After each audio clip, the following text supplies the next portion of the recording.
Kieran Warwick, one of the founders of Illuvium, is coming on the vetcast today, and he's going to be answering a hella ton of questions. We talk about the bridging raise that's coming up. We talk about Overworld. We talk about Illuvium Zero. We talk about survival, PvP. We go into regulation. Like, what do we not cover? Pretty much everything that you guys want to know. So let's just get straight into it. How's it going, Kieran? Back on the show. Good, man. I don't know how many times I've been on now, but it's always fun going on the Purple Head show. It didn't used to be. We've leveled up. That is true. I just want us to jump straight into the bridging capital raise. I don't really want to spend too much time on this because I know that you've covered it in your interview recently with Animositas. There will be a link for that full interview in the description of this one. I just wanted you to sort of just quickly sum up why this raise is happening and why this is a good thing rather than a bad thing. Yeah, for sure. So look, it's one of those safety things. It's a de-risking situation. We back very, very, very early on, we had a situation where we were going to go out with 5 million in rewards, and that was a 5 million ILV for staking rewards, and we ended up decoupling 1 million of that for in-game yield.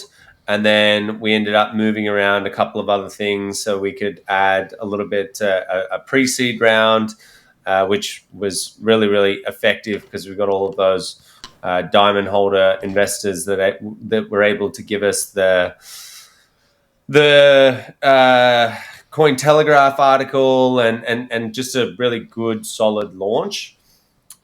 Plus, we used the other 500,000 to put that in the treasury in case of any, situation where we're in a bear market or whatever. So there was always the intention that we would only have 10% in the treasury. And so it's actually not going to, we're not going to use more tokens for that raise than that will make us go below that 10% threshold. So for me, it's kind of like, it's painful. I don't really think we need to do it, but there are a bunch of people internally, the C-suite guys that think, let's just not risk it. You know, kind of what I'm like. I think, let's just get a whole bunch of revenue in and we can de-risk it that way. But not everyone is as accepting of risk as me. So it's kind of a tough one. I've got to go and do the capital raise. It's my job to do it. And now I've accepted it. I've accepted on the basis of I don't want the internal team to have any inhibitions with, are we going to, have to start stopping hiring in certain sections where we know we need to upskill? Or, what if we get into a situation where there's like a 3-4 year bear market and we're only just scraping by with revenue, which, I mean, all things considered, it still seems a little bit silly to me, but just keeping everyone internally confident is enough to make me go, look, the tokens were never meant to be there. Those additional tokens that were just going to be yield farmed. And that was when Kane was on his crazy tear of like everything yield farm, yield farm, yield farm. So I'm really glad that we have that 1 million of in-game yield. And I'm glad that we also have additional treasury tokens for a situation like this. No, of course. And I think that really is the main piece of this. The people working on this project, they are also like people, real human people and with real concerns. And I think you guys recently as well have been like cutting a few jobs and just like cutting off anyone that's not necessary. And you don't want everyone on the project feeling like, well, the further we get, the tighter runway gets. Maybe they cut me. You don't want people having these different things when you want them concentrating on being efficient and productive and just a part of your team. You want them to feel valued, and you don't want anyone stressing about runway, because end of the day, like if that actually comes, that'd be the worst thing, to run out of runway when we've put all this hard work in. And just having that peace of mind, I think that's the main piece of it, right? 100%. And look, here's the other reason why, I think if it got that close and we really were looking like we're in trouble, that's when I'd start selling my own tokens, right? And selling them through the forge. I'd put them up for the treasury.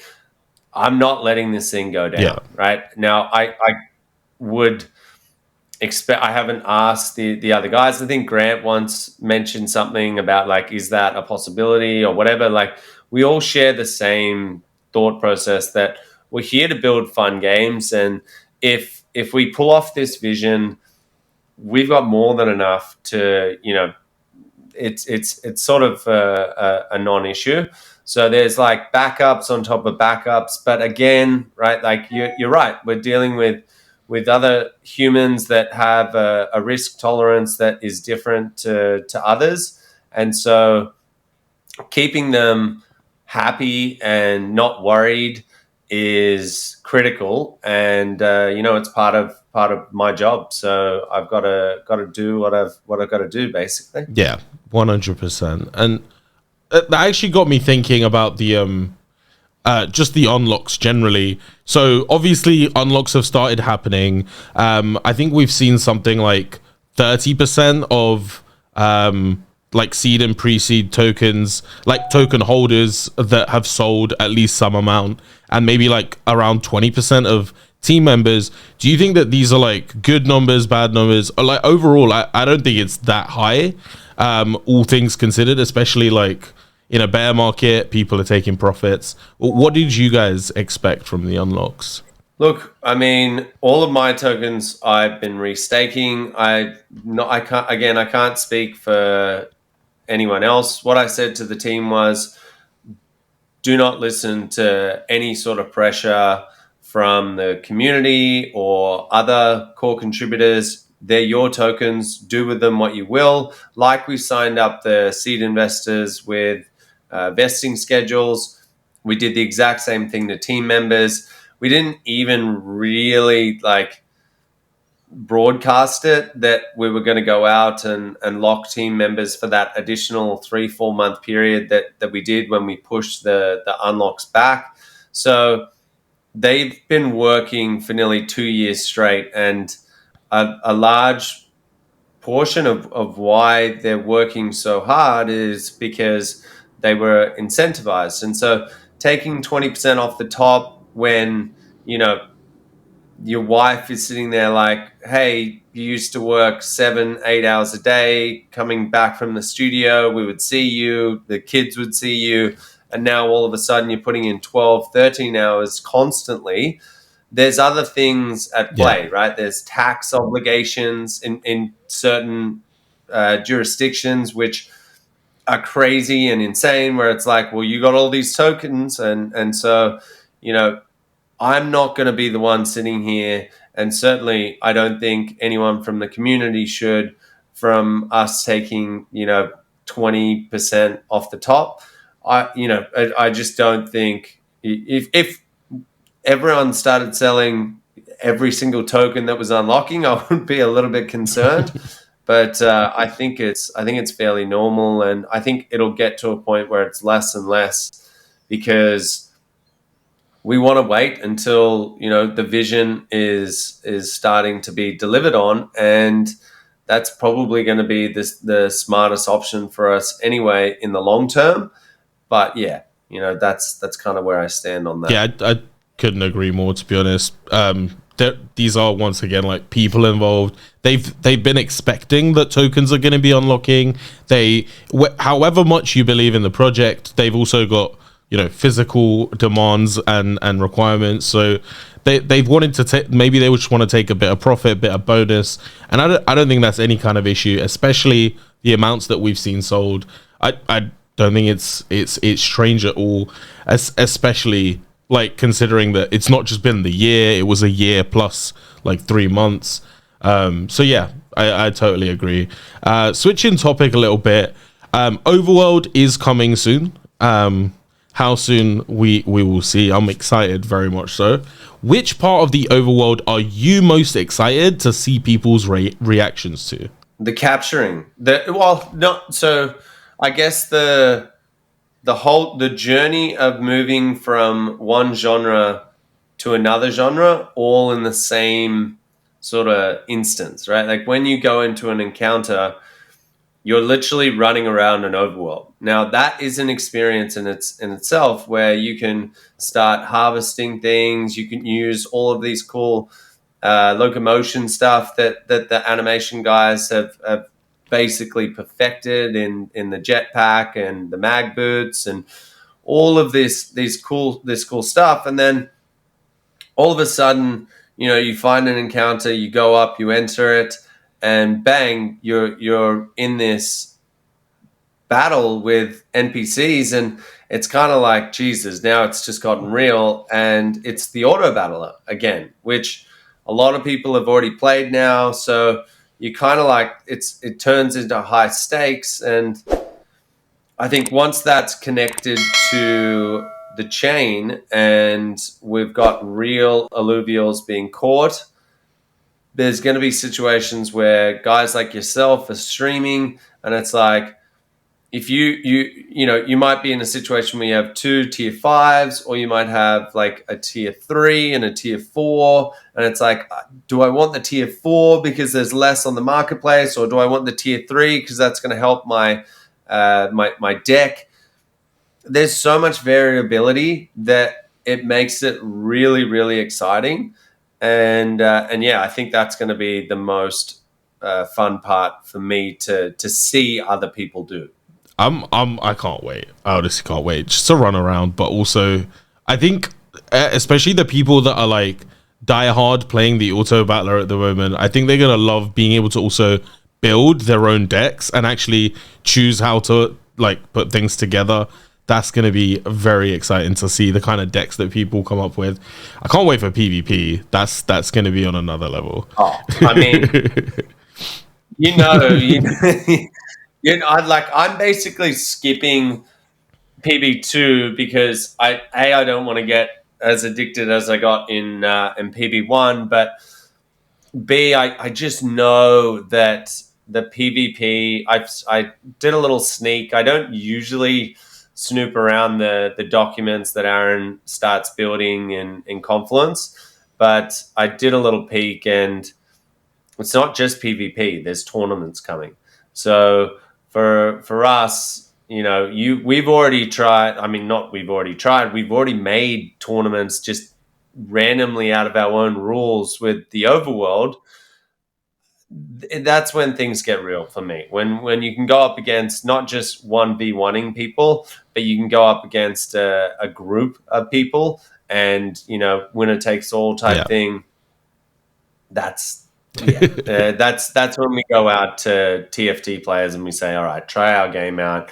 It's insane, like the amount of meta that is in there. I know Aaron's like, I want to make it so there's so many combinations that there isn't any meta, but I mean, people are people, and there's literally there's people that are building apps that put all of this data into a whole bunch of algorithms and output what is going to be the best combinations in at the time. So yeah, I'm just really excited to see what happens there, and I'm just super hopeful that we can get that done before the end of the year. Now, also, Illuvium 0 Alpha is coming very, very soon. to my knowledge, when it came to like blueprints, once the game's fully out, it's gonna be kind of like a gacha mechanic. Nobody gets blueprints for free. You have to put in to get them. I think you can buy them with like to try and get them with like ETH and SILV2, and it's like lucky dip, but maybe it takes X amount of time to even, you know, have to wait to get it. But when it comes to the alpha, will people still need to pay for blueprints, or will they be like a free treat that they can try for free, just, you know, for being there early? I think that they are going to be free, but super limited. We're going back like 4 or 5 months ago now, and I don't want to. I don't want to say something that has changed, but I'm fairly certain that we said we would have a limited amount of these blueprints in the alpha, and that's your, you know, early mover advantage. It was kind of one of those things where I missed it, and I probably would have tried to veto that because I don't believe that anyone should have an early mover advantage. But at the same time, you know, it's now been delayed for 4 months or 3 months or whatever it is. So, you know, I think it would be nice to keep them free, but still, you know, just as hard to get, because people are not forgetting that it's super hard to get these blueprints. They're really rare, and I think, yeah, they're just going to be in a limited capacity, but free. Awesome. Well, I think it's really cool that people are going to get some kind of blueprints, as much as like no early mover advantage generally for the project. I don't feel like I personally don't have any issue with things being given out or being even sold that are essentially like, they're not going to give you any in-game advantage. They're just going to give you some kind of, you know, like a skin, or like, you know, something that's essentially just how it looks, rather than, which can obviously end up having some kind of financial value, but it's not going to be like buying a Ramfire, you know. No, it's definitely not. But I mean, at a certain point, like what you got to realize is that there's a lot of blueprints and skins that are planned, and if someone gets a super rare one, there's crazy people out there, man. Like, you can get the blueprint for that. You can be the only one who gets that for, you know, 6 months or 12 months or whatever. And if it happens to be something that is very sought after, there could already be 20, 30, 50, depending on how many players we have, Ramfires out there. But you might just hold the monopoly on this blueprint. And I don't think that's going to be the case, obviously, with the free ones in the alpha. I think they're going to be a lot more popular. And but yeah, so we can speculate all we want, but if someone had a really cool skin that I knew no one else had, I'm going to be paying a bit of money for that. I'll tell you that. No, totally. And that's why because they're free, and because there's only a limited amount, they'll be just generally more common, I guess. Just a quick one on like Illuvium Zero scholarships. So one argument I've heard from a lot of people that have bought land and want other people to play on it is this argument of like, well, if I want fuel and that's all I want, then that's great. We can easily split the fuel with myself and my scholar. That'll be easy to calculate. But what about if I want my scholar to optimize for blueprints, which might produce less fuel? How do we even split blueprints, since they're not really something that you can quantify as easily or split as easily as fuel? How can there be like a blueprint split?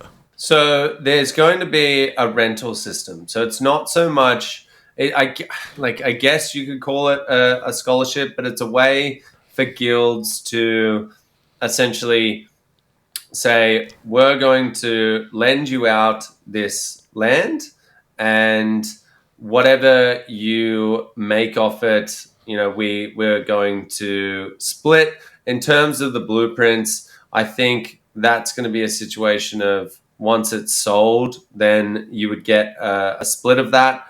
if I mean, I don't know what the it's I've sort of been out of that conversation for like the last 3 or 4 months, but I know Johnny's working really closely with the outsourced devs that we're using for that rental system, but there is a solution, or they're just gonna veto the blueprints and say like if any blueprints that are made, either you can't create them if you've had like a if you've had land rented out to you, or it's going to be some situation where you can create them, but you can't actually sell them.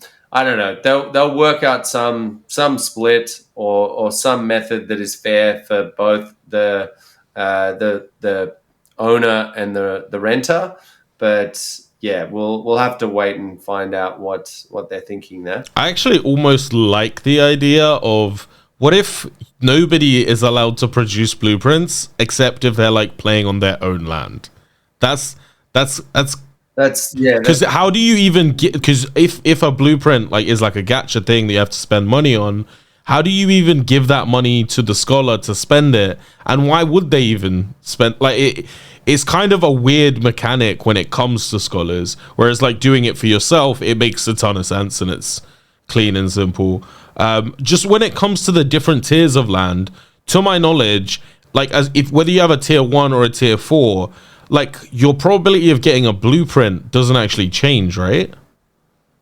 No. So it's the same mechanic regardless of tier. So if you're actually going for pure blueprints, potentially just getting more tier 1s is the way, right?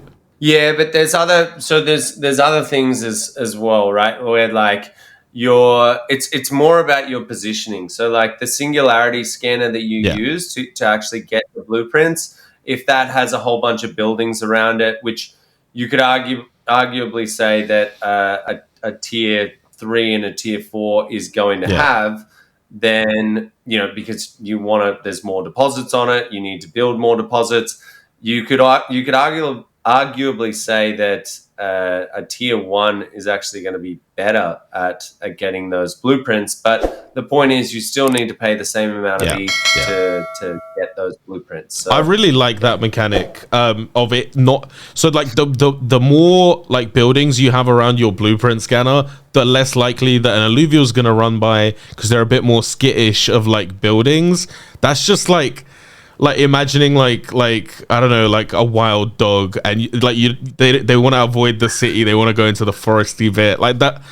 That's just so cool, having also that level of story even in IZ. Well, it's also a scanner, right? So if you think about it, it's blasting out. Now, if you have an alluvial that's running through buildings, that it can't scan past that structure, right? So there's that, and I mean, I think that was actually the main purpose. But yeah, it is a pretty cool idea to think that the alluvials are going to be a little bit scared of a full industrial factory. That would be that would kind of make sense.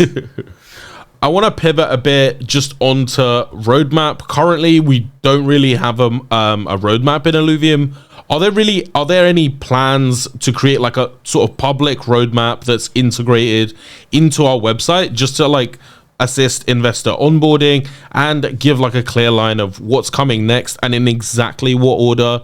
At the moment, I think you can get that information, but you need to be like really like researching the project, maybe like looking at every single dev blog, and it's like sort of unclear. There's information in different places, etc. Yeah, and the reason is it's always changing, right? One dev blog will come out, and then the next month it will change because something like that we've been discussing internally, and something that will likely need to go to the community about for IZ is we're sitting here and we're doing we're about to do this capital raise, but if all of a sudden we can start generating a whole bunch of revenue through Illuvium 0, maybe we don't do the capital raise. Now, in order to introduce these features, and I'd love to give you a leak of what Johnny is thinking in terms of the two revenue generation exercises out of Illuvium Zero, but because I would if we were a week on, but it still hasn't been confirmed internally. But that might add a couple of weeks, and obviously, we'll give the option to the community, who then will go to us on the council and say, "What do you think?" Now, from my perspective, Illuvium Zero is very much an investor's game. So I think they're going to be in favor of any sort of revenue generation. I really don't think there's that many gamers that bought land. If I'm being completely honest, I think IZ in the future is going to be like 10, 20 million players that play the free version, and then those 100,000 people that actually have, or not, it won't be individual people, because people like me and probably you bought a bunch of plots themselves. There's going to be investors there, right? Like, who actually invested in that land and want to generate revenue from that land. And then they're probably also stakers, so they want revenue generation through their revenue distributions. So I don't think that's going to be too much of an issue, but that means that it is going to push back IZ by some amount of time. And so it makes it very hard. We don't want to really put solid dates in place, because, things like that, where it's not even us, we're giving we're being transparent across, and we're giving the opportunity for the community to decide that. But if an investor isn't in the community or whatever, and they see this is the roadmap, and here's the the hard, not even date, month or whatever, that something is going to come out, then it doesn't. Just seems to leave a bad taste in people's mouth. When I say roadmap, I'm not even suggesting dates of any kind. I mean literally just like the order, and it just be kind of clear, and it also be clear, like, just underneath it or even on top of it, subject to change based on council voting and community sentiment and different things.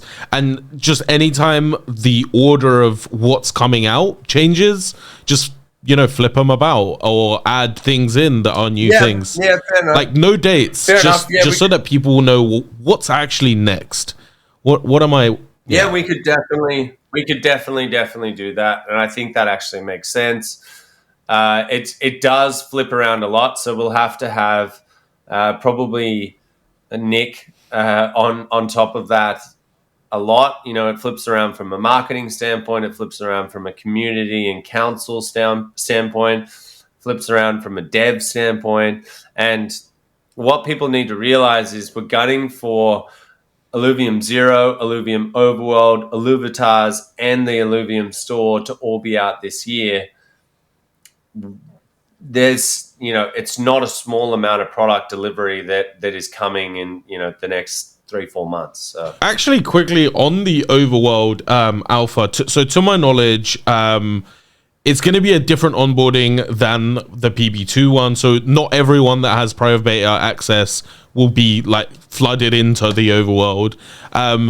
If you're somebody that has private beta access right now, or doesn't even, what would you suggest for them to do to put themselves in the best possible position to get Overworld access? So Ben will look for obviously chief game, not chief game, our head of game design. He will look for a cohort like he did with the private beta of about 500 people that are basically like Pokemon, like big Pokemon, either streamers or competitors or whatever. And they'll be the guys that he really vets in through the registration process. And then honestly, it's a bit of a lucky dip. We'll get, for the Overworld, I think in total now we've had like 380,000 people register for Arena. And the last time I looked at that was like, I don't know, 6 weeks ago or something. So like PB2 wasn't even out. So in terms of Overworld, I think there's probably double the amount of interest for that than there is the auto battler. We really, really can't pick and choose. Now, obviously, you see me every now and again go against the grain, and I see someone that that wants it, or has done something, or something's happened or whatever, and I let them in. There'll also be a whole bunch of competitions. So if you're really, really active and you're doing things like Cucker's Cave and the quizzes, and you're following everything on the Discord, and you really want that access, then there should be ways for you to get it. I would expect that we would be up to about 50K by then in terms of what Inamar is happy to let in from the back end. So there's going to be more spots available. And as long as, if you're not one of those 50K for PB2 or for Overworld? For Overworld. Jesus. Let's go. Yeah. Yeah. Now, Idamar's probably rolling in his grave right now. But I mean, I would expect that, right? Like, honestly, now, when I say 50K, I think it's definitely going to be a rolled out process, but it will be much, much faster than we get up to there. It will always be the first week or so will be the first 500 people who are those really elite guys that we want to get that feedback from. Once we check out that everything's okay, it will quickly go like much, much faster than we got to 30K with the two arena builds. We should get to 50K in the Overworld build. Awesome. And I'm assuming that, like, maybe not straight away, but some amount of content creators will be let in, because I know that pretty much every Illuvium content creator going is like chopping at the bit to get some Overworld content, because it feels like that has a lot more just like replayability, in the sense of, this is a new thing that I can show today, and here's another new thing I can show tomorrow, and there's an abundance of those. 100%. Yeah. So there's going to be a leaderboard as well, right? So yeah, definitely that's part of the marketing plan, is to let content streamers in, like we did in PB1 and PB2. So I probably should have said that. So outside of those competitive Pokemon players and just general Overworld game players, we're definitely going to let in all of the content creators. That's also our way of giving back. Like, I see some people say to you like, oh, they pay me money and whatever. we're not paying you. So that's our way of giving back. And you guys are living and breathing Illuvium. So, and it also broadcasts what we built out to people. It shows that, hey, we didn't just make up some secret group and pay off 20K people to, restream pre-rendered stuff and all this kind of crap that people talk about. So yeah, that will definitely be an inclusion. Imagine if it was that much of an elaborate scam. Like, that's just ridiculous. Yeah, like the amount of times that my brother's got a pretty famous tweet where he's like, if your project hasn't been called a scam yet, keep on grinding. And it was like, it didn't happen for us for like the first 4 months. And I was like, God, we're just not going to make it. And nowadays it's like scam, scam, scam, scam, scam. And as I said to you, we will, those naysayers, those people who said in the cinematic trailer that had gameplay, real gameplay, and people were like, no, that's not real, this is bullshit. That was a compliment, though. That's literally a compliment. It is, but here's the problem, and this is why people are like, don't react and don't feed the trolls and stuff like that. It affects me because I see how hard the team works, right? And I know that there are so many projects out there that do bullshit, and they are trying to put out this image that they're much bigger and better than they actually are. We're not trying to do that. And so it really, and it's not even so much me, it's more like I feel for the team that are like, they read those comments. They're like, well, fuck this. I'm out here working, a 15-hour day to make this a little bit more polished, a little bit more polished. So every single thing in this game, from animations to the modeling to the movement, is on point. And then you get these, let's just call them assholes that come out and say, like, this isn't real and whatever. And I don't know, maybe I shouldn't react, but it does hit home. So yeah. Cycling a bit back to sort of investor side, what on the topic of just like regulation, when regulation does eventually come in crypto, which, if I'm honest, it's probably like 5 years out before it even just like starts maturing. But is Illuvium well positioned to work alongside regulation when it does eventually come? You already are. So in our case, Danny and I went and saw the Treasury of Australia, which is, that's a pretty damn big deal when they're looking for the biggest projects that they can work with to work out what is a DAO. What is a revenue distribution model? How does staking work? What is yield? What is in-game yield? All of these things are going to take, in my opinion, as well, years and years and years to formulate different policies around that. And we want to be at the forefront of that. We don't need to skip around it. We don't need to try and put out diversions and things like that. We literally want to say, like, at the end of the day, we're trying to bring in 100 million plus gamers into this ecosystem, into this universe. And that's done by building really, really fun, immersive games that are addictive, that people are going to go and tell their friends about, right? It's not about earning as the number one thing. And I really drive this home, that is ancillary to the fact that you're playing a fun game, right? So we're talking to, Danny then went and met with the Taxation Office of Australia. Same thing, what are we building? And we will keep on doing that. I think it's really, really important. Our legal team are experts in the field, and spent a lot of money on making sure that we are compliant for what is out now.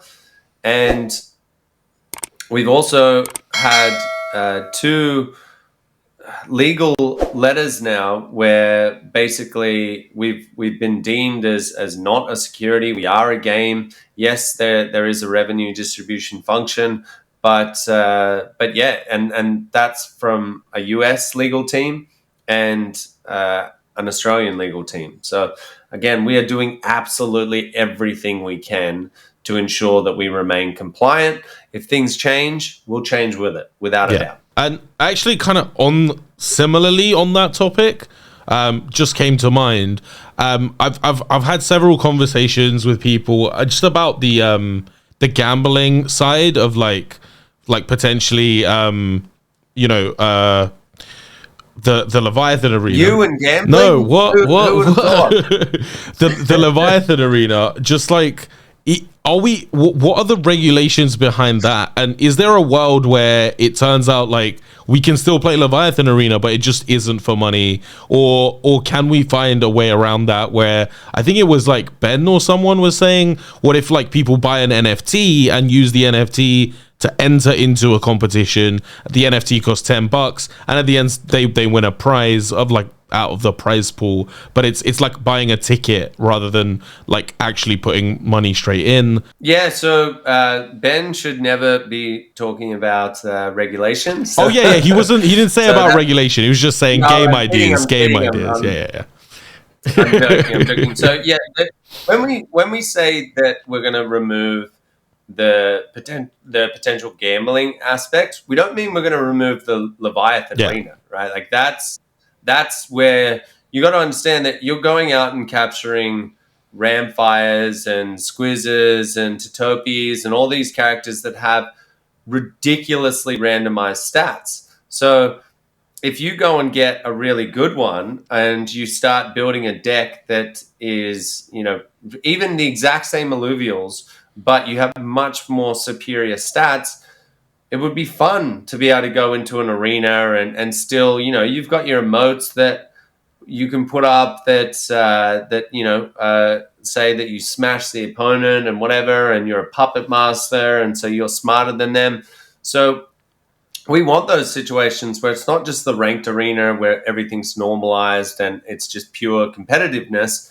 Guys like me should be able, who will likely go on to the Illuvidex and Kane, my brother, I know he's going to do the exact same thing, where we're buying up these really, really high stat alluvials so we can go into the Leviathan arena, because we don't have as much skill as what a Frobei or someone else does. You know what I mean? So the last place we want to go is the ranked arena, where we get our super high quality, high stat alluvials normalized. So yeah, it's not a matter of removing the Leviathan arena. That will definitely still exist. It's just whether or not we're flying too close to the sun when it comes to direct peer-to-peer. I wager 100 ETH that I'm going to beat you in this battle, and yeah. So, but in terms of a game design of like a tournament, we're already thinking about things like purchase tickets into a tournament that creates a prize pool, and then winners of that. So yeah, Ben's on point with that, and whether or not we do that in the Leviathan arena as well as the ranked arena, yet to be seen, but it's definitely possible. Yeah, I'm sorry to burst your bubble, Kieran, mate, but Frobei's gonna have a rich sponsor that gives him a bunch of sick alluvials, and he's still gonna be out there killing you guys. So. Yeah, well, we'll see. We'll see about that. No, it might be me. It could very well be. But another idea that I actually had when it came to the gambling thing, I just want to see what your thoughts are on this. But if it turns out we are flying too close to the sun, and we also, obviously, another side of it is we actually really want potentially children to be playing this game. Children play Fortnite, they still spend a bunch of money on skins and stuff.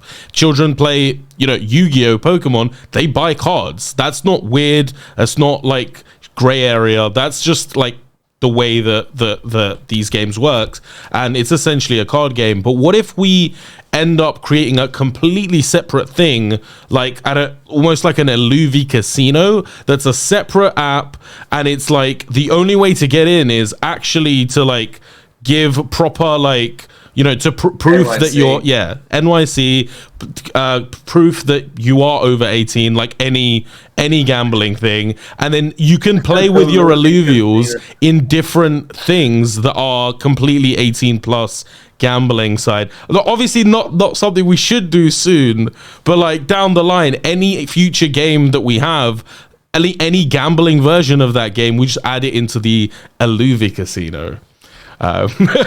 In your past life, by any chance, were you like a pit boss or a dealer at a casino? I've never been. No, I mean, in a past life, who knows? It's just look. There's absolutely nothing on the roadmap to suggest that we're going to build an IlluviCasino. That's some crazy shit right there. Yeah, that's a little bit out there. But in terms of, I think Fortnite's age is 16 plus. But again, there's parents out there that let their kids download games, and you can go and buy skins and stuff like that. I think the whole idea is you don't have a credit card when you're 16, so your dad or mom or guardian has authorized their credit card to be put on the whatever store that you're playing on, depending on the game. I mean, you go back, you can't really block that kind of stuff. And obviously these alluvials, what we're learning is they were never meant to appeal, because we had things like the Leviathan arena, which in the white paper literally said that there would be gambling, or not gambling, wagering, I guess, but peer to peer.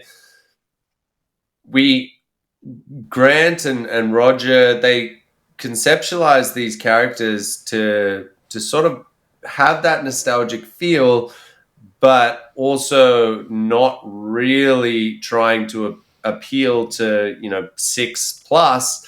And the amount of people that I hear say, like, even from our internal team, who are like, come on, we want some merch so we can give to our 5-year-old, 6-year-old, 7-year-old, 10-year-old.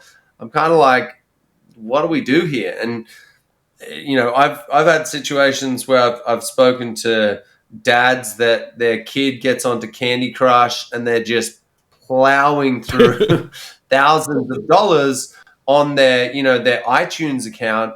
And again, it's authorized by the parent. It's obviously not the kid's the 8-year-old doesn't have a credit card running around. It's their dad. But, how do you get around that? I don't know. The classification will come. What that age is, I'm not sure.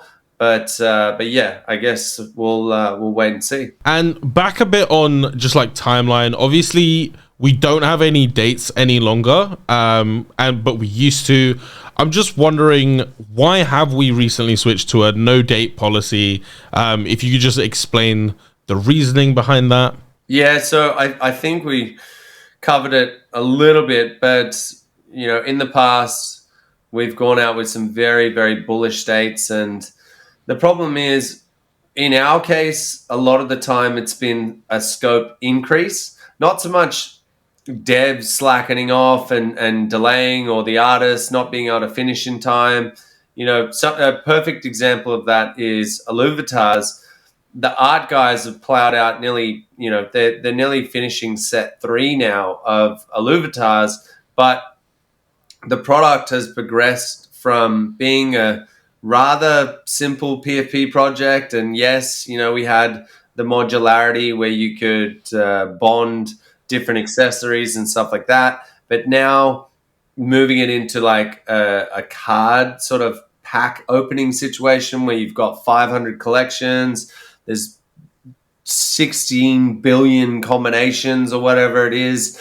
That sort of progression is going to make that product last so much longer, and I think be so much more relevant. And so that's why we've had situations across the board where Illuvium 0 didn't even exist when we first came out with our date. And to design these things like the fuel system, it makes the game way, way better, right? It makes it a real world economy. It can fluctuate prices inside the overworld, which is going to be an awesome experience. It's definitely going to make it better, but it increases the scope. And that's the thing that's the downside about being so transparent as a publisher, is usually in mainstream, they're under the radar, right? They're building in stealth. You don't know what's going to come out. And then it's not until they're like right at that last point, which is what we've sort of moved to now, where the council, we say, okay, we are 100% sure that we can hit this date. And then we go to the council and we set the date and away we go. That is why we have to do it, because unfortunately we've got to be transparent given that we're in Web3. Now, I will caveat that and say, once we release alpha of Illuvium 0, once we release IlluviCasino, and once we release the beta of Overworld, that's going to be enough where we've got more gameplay than any other Web3 product that's out there. I don't care what anyone says, right? Like we're talking 3 AAA games that you can play. You might not get into them because they're private, but you'll be able to see them. You'll be able to see streamers like yourself playing them. And that's at the point where we are trying to prove to people that this is real, right? So at that point, I think we will move to more of a stealth sort of a build, and we won't have to say these are, the 800 things that we're doing, because we'll have bought that trust within the community that, hey, these guys are not messing around here. They're actually building these games, and we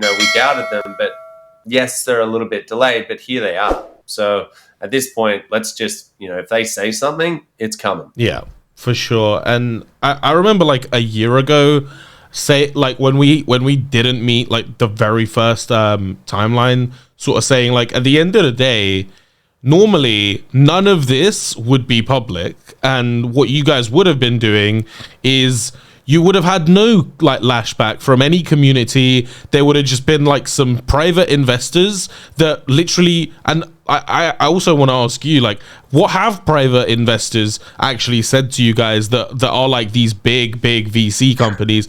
What have they been like, the kind of conversations you guys been having? Because the public investors, they're the ones that have been, well, they haven't expected all of these delays, which ultimately have led to, like, bearish sentiment in some of the community and disappointment and all of this. But I feel like serial investors that have been investing for years, big VCs, they've been through this before, and they know that a good project is gonna have a bunch of delays, especially with growing scope. I think a very early ideation of Illuvium was like 2D and was gonna be on Unity, right? Like,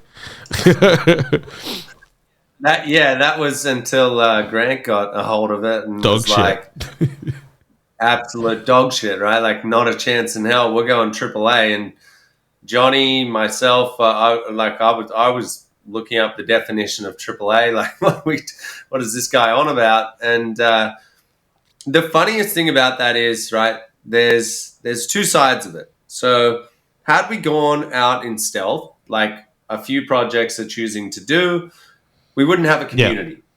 All right. Or we would have a very small community. It would be very hard for the marketing team to build up all of that hype and whatever to get us to a point where so many people have heard of Illuvium, they know it's coming. We wouldn't have that, right? And can you put a value on that? I don't know, right? Now, the flip side is I have not had a single conversation with an investor that has been like, this is ridiculous. How come you're delayed? We put our money in. Not a single one. Right now, maybe that's due to the fact that even when we're 98% down, they're still 20x up or whatever it is. It's probably not going to be a very friendly conversation with me if you come and hit me with something like that. But you're right. They're seasoned. They've been through it. We've got our lead investors a framework. Do you think they care? They're sitting there going, build this scope to be as big as possible. They've locked their tokens up in this fund, which is like, I don't know, I think it's either 5 years or 10 years, where they're like, projects of this caliber and this team, we do not touch, because we know that the value, or they believe, obviously not financial advice, but they believe that the 10-year vision is going to have a much higher value than what it is after they start their linear unlocking period and the game isn't even out, right? Like, now, unfortunately, if I had my time again, I would have said, framework, you get it all, right? $5 million, take it all. You're the best. But, you live and learn. In hindsight, it is what it is. But, 30% of investors